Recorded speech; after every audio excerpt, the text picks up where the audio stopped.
ایک لڑکی کے ماں باپ نے بڑے لاڈو پیار سے اس کی پرورش کی۔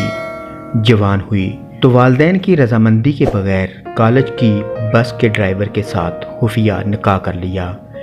باپ کو جب پتہ چلا تو بیٹی نے جواب دیا، میرا نکاح ہو چکا ہے، بہتر یہ ہے کہ آپ اپنے ہاتھوں مجھے رخصت کر دیں ورنہ میں خود ان کے پاس چلی جاؤں گی۔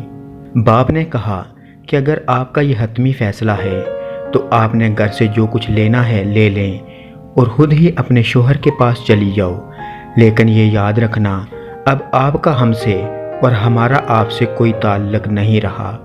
آپ ہمارے لیے مر گئی اور ہم آپ کے لیے۔ وہ خوشی خوشی سامان پیک کر کے اپنے شوہر کے پاس چلی گئی۔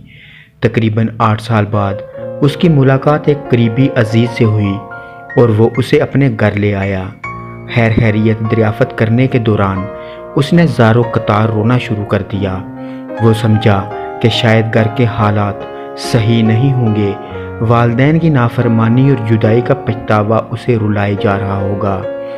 تمام گھر والے اسے دلاسے دینے لگے اور رونے کی وجہ دریافت کرنے لگے۔ بہت اصرار کے بعد اس نے رونے کی وجہ بتائی۔ وہ کچھ یوں گویا ہوئی، میں نے والدین کی نافرمانی کی، ان سے تمام تعلقات ختم ہو گئے، اس کا پچھتاوا تو مجھے ساری زندگی رہے گا۔ مالی لحاظ سے بھی مجھے کوئی پریشانی نہیں ہے، اللہ کا دیا سب کچھ ہے، لیکن میرے لیے جو سب سے تکلیف دہ بات ہے وہ کچھ اور ہے۔ میری صرف ایک ہی بیٹی ہے۔ میرے شوہر جب نماز پڑھنے کے بعد دعا مانگتے ہیں تو میں چپکے سے کئی بار ان کی دعا سنتی ہوں۔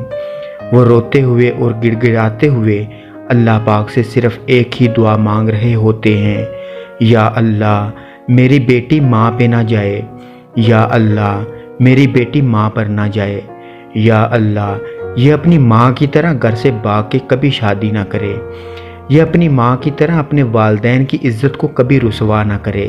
یہ دعا تمام لڑکوں اور لڑکیوں کے لیے ایک پیغام، ایک نصیحت اور ایک اعلان ہے۔ اگر کوئی سمجھے تو اللہ پاک کسی بھی ماں باپ کو اپنی اولاد کی رسوائی سے بچائے، آمین۔